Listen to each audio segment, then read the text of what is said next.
All right, so as we await the announcement of the new leadership structure for the ANC Women's League, let's bring in social commentator Bongani Mahlangu as we unpack the ANC Women's League elective conference that's underway. Bongani, good afternoon. Thank you for your time with us here on the SABC. Good afternoon, and thanks for the invitation. So we see the developments unfolding throughout the weekend, perhaps also the dynamics within the ANC at large. At this point, what do you think or believe the political identity of the ANC Women's League is going to encompass? So moving forward, it's just going to be interesting. If you look at where they are now, in terms of who is supporting who. So you find that the leader in terms of nominations is supported by the Secretary General. And as I've said, even in prior interviews, that this support might not be outright, but it's things that happen behind the scenes. So then it's not surprising that the individual would have generated so much nominations to a point where the other two candidates for presidents have to consolidate their numbers and agree on one name in order to mount some form of contest. So now let's say then the one that is supported by the Secretary General just so happens to make it. It simply means that the individual will then account to the Secretary General and those of the Secretary General that have been assisting the individual to get to this point. So then that might potentially then limit the extent of which the Women's League itself might be aggressive with regards to pushing women's issues.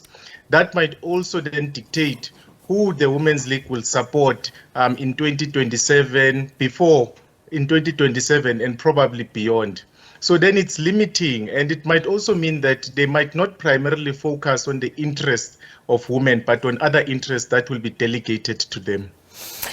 Speaking of which, then I want to get into some of the forerunners. At this point, Tembega Mtunu from KZN, Sisi Tolashe, Eastern Cape, Batabile Dlamini. At this point, what do you think they all bring to the league itself, given the dynamics as we edge closer to 2024? So if we look at the front runner and we look at Ubatabile Dlamini, you would realize that they, at some point, did try to position the Women's League in South Africa and within the body politics of the ANC accordingly. They would have established your LGBTI or queer desk within the Women's League, so to champion the interests of other people that are marginalized as a result of gender or identity. They would have established your Young Women's Desk or Ramayanga Yanga, which have been very energetic in pushing certain struggles in a more radical way than their older comrades within the structure. So now, when you have these two going against each other, it becomes interesting. But they tried at least to ensure that at least the Women League had programs, because you would have remembered even during COVID, they would have virtual programs. And they would also have physical programs prior to COVID-19 and when the restrictions were lessened. So they tried, but well, they went as far as they could. So those two, to some extent, would argue that they did bring about some value, but more is required. So either one of them, if they make it, probably then they would push those programs that they used to.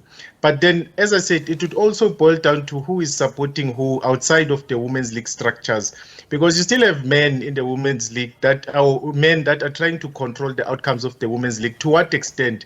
Because if you look at these very men, they're not interested in women's issues, issues that speak about representation, and not just representation within the ANC or deployment in government, but representation within the wider society, more especially in the private sector, where women, black women in particular, are still not taken serious. So now these two would be interesting. But then if you look at the other people in the slates that they have, it's always problematic, and maybe to an extent them as well, is that when you go to these conferences, you have a collection or a collective of people who have failed, either in government or within the organization, somehow having heightened ambitions to lead a structure. And then what normally then happens is that you end up having an NEC or a structure with a collective of failures. And then this collective of failures can only do so much for the constituency that they were elected or are elected to represent, and which then becomes problematic. For instance, in South Africa currently, you know that black women have the highest unemployment rate for any demographic group. And now you find that this collective of failures can't even address that in terms of programs. Their focus becomes mainly on deployment, because usually when we talk about the 50% gender representation, is within leadership structures of the ANC, especially the NEC. It is within deployment into government, and it is for those that are elected, not necessarily other women within the structures of the Women's League or elsewhere that might have the necessary attributes to generate value, efficiency, effectiveness, and to open up doors for the wider society of women. So it's actually individuals fighting for their own sustenance, for their own survival, which becomes very problematic. Which some question whether they exist for their own sake, on the back of the issue of representation, and perhaps also speaking to broader societal issues. The League, as we also know, has been without proper structure of leadership for some time after it was disbanded.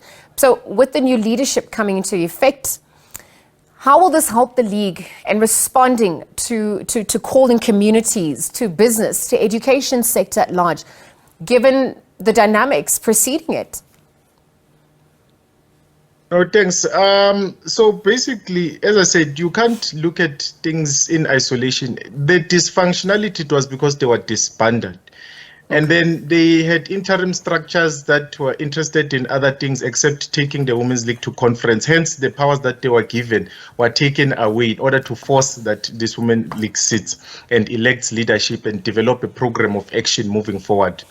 But as I said, your programs or whatever plan of action or policies that they will adopt at this conference will be as good as the people that they put in places in order to implement these policies. So as I go back to my earlier point, so if you have a collective of failures, you may have the best policies or a program of action, but then it will not be adequately implemented, more especially when you have people that are inward looking. Right now, you find that we are less than 12 months away to elections.